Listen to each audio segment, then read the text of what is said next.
actif dans la vie parce que je suis plus étudiant.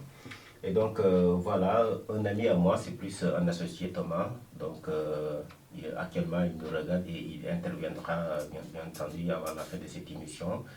Nous avons passé à mettre en place un réseau, mais pas vraiment un réseau comme Facebook du genre en fait, mais un réseau de compétences pluridisciplinaires. C'est-à-dire on a remarqué que l'expertise, en tout cas sénégalaise, est un peu éparpillée dans le monde, mais il nous manque au fait des outils qui nous permettent au fait de travailler ensemble, au fait de pouvoir travailler sans pour autant être dans la même zone géographique.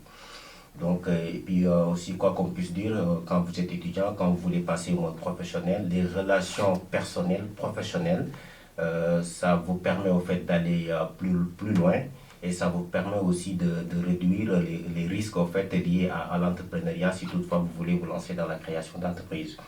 Donc, c'est ces idées-là que en fait, nous avons réfléchi par rapport à ces idées. On s'est dit pourquoi ne pas créer une plateforme web, en fait une plateforme en ligne, qui permet au fait de centraliser l'ensemble des profils de la diaspora, des expatriés, ainsi que les Sénégalais, les locaux qui sont là-bas, donc autour d'un projet. C'est-à-dire, en fait, ce sera par approche directe. Vous n'avez pas besoin, je sais pas, de vous documenter sur Internet pendant des heures pour avoir le contexte de tel expert par rapport à un domaine. Maintenant, comme que vous êtes en réseau, la communication sera beaucoup plus facile. Et donc, par rapport à ce projet, on s'est dit, au fait, on va mettre en place des profils, on va les centraliser, on va permettre aux entreprises de recruter directement.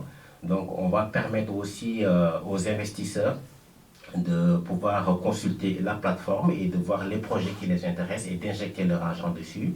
Il y a aussi, en fait, actuellement, quand on a commencé vraiment la massification, ça fait déjà, je dirais, un mois, mais nous sommes environ vers 50 membres. Mais franchement, des membres qui ont des profils très riches.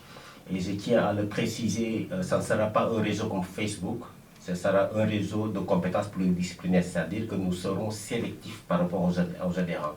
Parce qu'on ne veut pas que ce soit Facebook, que tout le monde se parle de ceci, cela. C'est un espace de travail. Et donc, nous serons vraiment sélectifs par rapport aux adhérents. Sans faire de publicité, ce sera du style Viadeo ou... Il y a cette fonction Viadeo, c'est-à-dire cette fonction de pouvoir mettre son profil, son parcours, etc.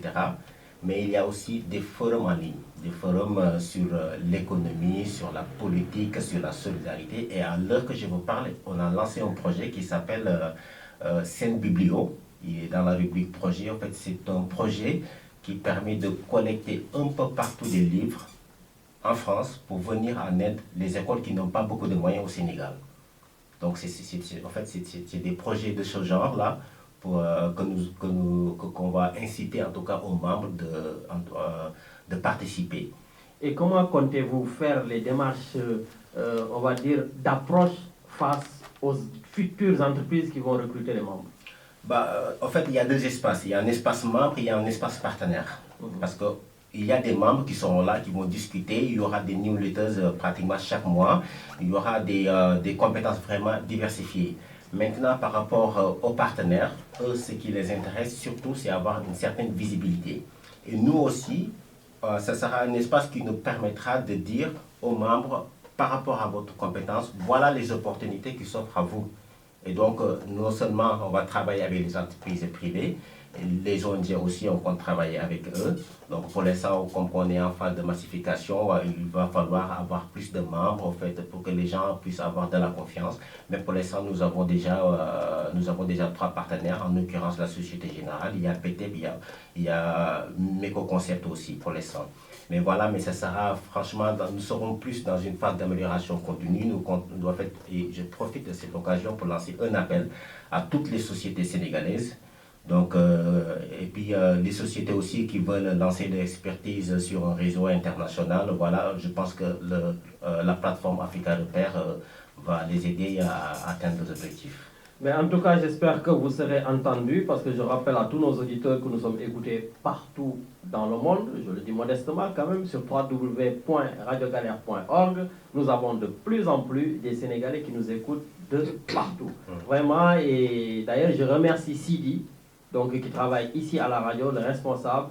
Et dans la semaine, souvent, il m'envoie des messages, des gens qui n'arrivent pas à nous avoir, qui nous laissent des messages et des gens qui envoient des messages, comme le professeur d'université de Dakar qui nous avait envoyé un message sur l'émission, où vraiment, voilà, j'étais content parce que je ne savais pas qu'il y avait des professeurs d'université qui nous écoutaient. Il y avait un Sénégalais aussi qui nous avait écrit, je ne sais plus de quel pays, je ne sais plus si c'est de Bangkok ou des trucs comme ça. Vraiment, voilà, ça fait plaisir donc de savoir que de temps en temps, voilà, des gens qui sont cachés très très très loin arrivent à nous écouter. Et c'est ça, c'est pour cela, voilà, de temps en temps, comme je dis, j'invite, donc nous invitons des entrepreneurs, nous invitons des personnes qui sont capables donc d'être aidées et d'apporter une plus-value, parce qu'on ne sait jamais. On fait notre émission, on ne sait pas donc qui va recevoir tel ou tel appel pour apporter bien sûr donc sa modeste contribution. Juste peut-être Richard.